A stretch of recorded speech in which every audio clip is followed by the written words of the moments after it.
Good morning, everybody. Good morning, grandmas. We live in a world where there are superior products and inferior products. There's different manufacturers, there's different brands, there's different products. And in this video, I'm going to highlight the Dymo 4XL, 5 reasons, and probably more if you actually broke it down into how many reasons I actually give you, to why it is an inferior product on so many levels, from its price point to build quality to design flaws, user experiences, whatever. We're gonna go over all of that in this video. Obviously, it's not sponsored by Dymo. It's not sponsored by a competitor. It's strictly my personal experience, independent research. But this printer is very highly praised, and I don't really understand why, because there's a lot of really good alternatives out there. If you already have a Dymo, I apologize. I will make a troubleshooting video to help you with a problem you're probably going to have in the future.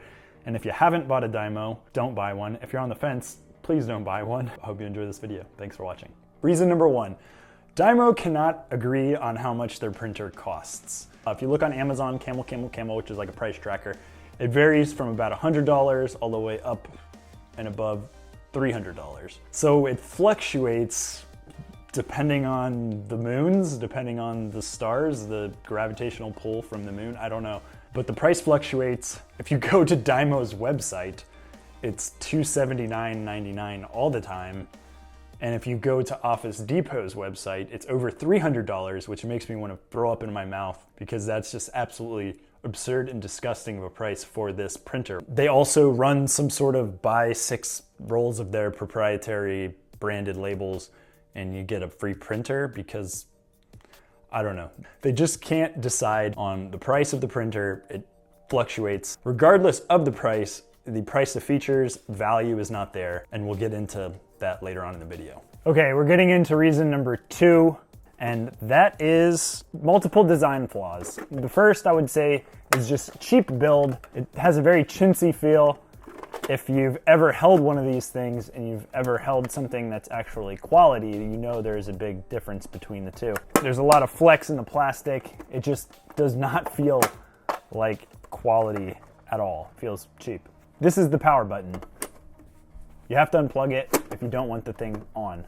Why they would design something without a power switch or a button blows my mind. And I really hope they're watching this video because here's another poor design. This spindle mechanism right here. You have to have this in order for the printer to work. If you lose this, the printer is useless. It has 3, looks like 3D printed or notched out little pressure points in there that create a little bit of pressure on this spindle in order to push the label all the way to the left so it doesn't self-destruct. Any one of these 3 cheap pieces of plastic break, you're screwed. If you're moving somewhere and for whatever reason it opens up and falls out, essentially rendered this printer useless until you get a new spindle. So we got to take this front cover off in order to look at the next design flaw, getting to the print head. So in order to clean the print head, you need to get a Q-tip, put some alcohol on it, and then wipe the print head. Well, where is the print head on here? It's on the top on a zebra, it's on the bottom, but exposed on a brother, but we don't really see it on the Dymo. You have to look all the way down here. You flick this also cheap feeling switch open in order to expose the print head. If that's not already difficult enough to hold the printer with the print head open while you clean it, take a look at this flex cable right here. As I open it up in order to move the print head, this switch mechanism is putting pressure and tension. Delicate little flex cable, indicative of extremely poor design. Now we're gonna load some labels, and if you put the labels in incorrectly, they're not gonna work. You gotta make sure that the notch is all the way to the left, and then this cheap spindle thing is pushed in all the way, not allowing it to shift at all. So then you're gonna place that in there, grab the labels. So you gotta make sure this is all the way to the left, and then you're gonna press this button and it feeds it. When this jams, and it probably will jam, you have to take this front cover off, mess with these switches, use this eject button, all in which feels like you're gonna break the machine while you're backing it out. What's the purpose of this notch punch thing right here. Well, it's another poor design from the Dymo. There's a sensor in there, a sensor that gets dirty, and that sensor senses that you are using the Dymo proprietary label design, senses, okay, that's where a label begins, that's where a label ends, that's where a label begins, that's where a label ends. So when that sensor gets clogged, you gotta pop off this piece. There is the sensor right there, and guess what? You still can't get to the sensor.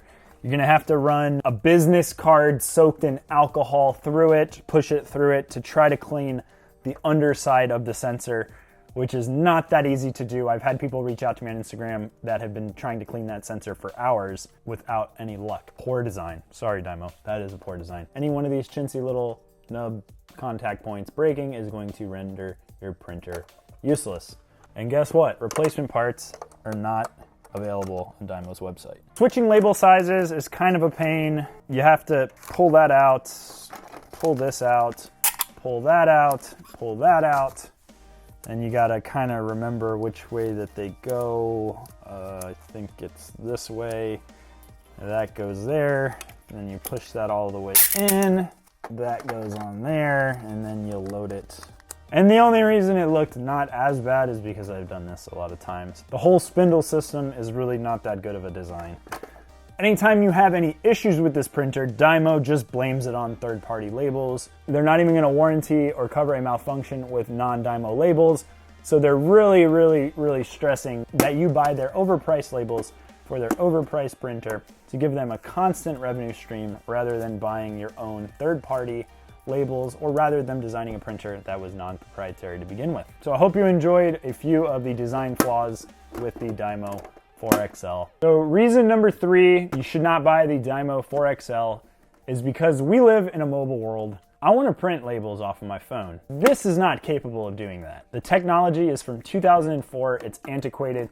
It is USB only. There is no wireless capabilities with this printer out of the box. The only way to set it up is a complicated workaround where you hook this up to your router, hook it up to a computer, use Google Cloud Print, which is a complicated, not necessarily as reliable third-party workaround that would confuse a lot of people. I did make 2 tutorials, one for Mac and one for PC, about how to set this up on a network. I will link to those videos up in the corner. If for some reason you're interested in checking them out and you've already been plagued with a Dymo, they might be good for you. Reason number 4 why you should not buy this printer. Don't take my word for it. Check the reviews for yourself. Go to Amazon, click on Dymo 4XL, look at those reviews. Go to the 1 stars. There are a ton of 1-star reviewed. You can read through the reviews and see a lot of quality issues with everything I've kind of explained dealing with sensors, proprietary labels, expense of labels, cheap build quality. There's this one guy, he posted a video. He turned his Dymo into a Rollo label holder so it holds the spindle, and he just prints off of his Rollo with the Dymo in the back just sitting there. It's hilarious. Go to Dymo's website, click on their reviews, and you can't post anything. You can't read anything. So they probably had reviews that were bad and took them off their website. That would be my guess. So we're gonna go over to Office Depot's website. Same thing. It's got some reviews listed. You click on it, and rather than reading customer reviews or having any place where you could submit it, it takes you to this line of picture and text that's showing people smiling in a warehouse using this Dymo 4XL with a really nice setup table.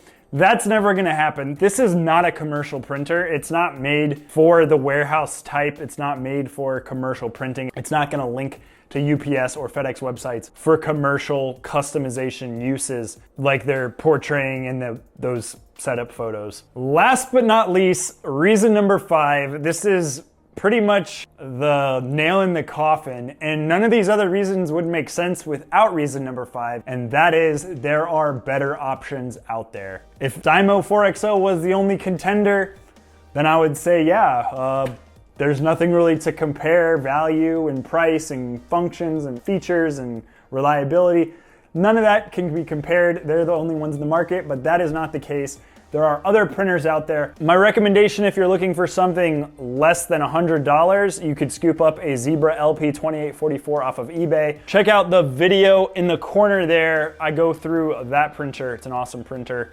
I actually have a Brother QL1110 NWB. This is my workhorse. I go over that printer, the video in the corner. I'll also put some stuff in the description about it. Amazing printer, way better value, prints wirelessly, mobile, build quality's better, everything's better. Last but not least, I have not got my hands on a Rollo, but from what I've seen, that would be a better buy than the Dymo because of the value, price, the features, to reliability, to the labels that you can use with the Rollo. If by chance you have a Dymo already, I'm very, very sorry.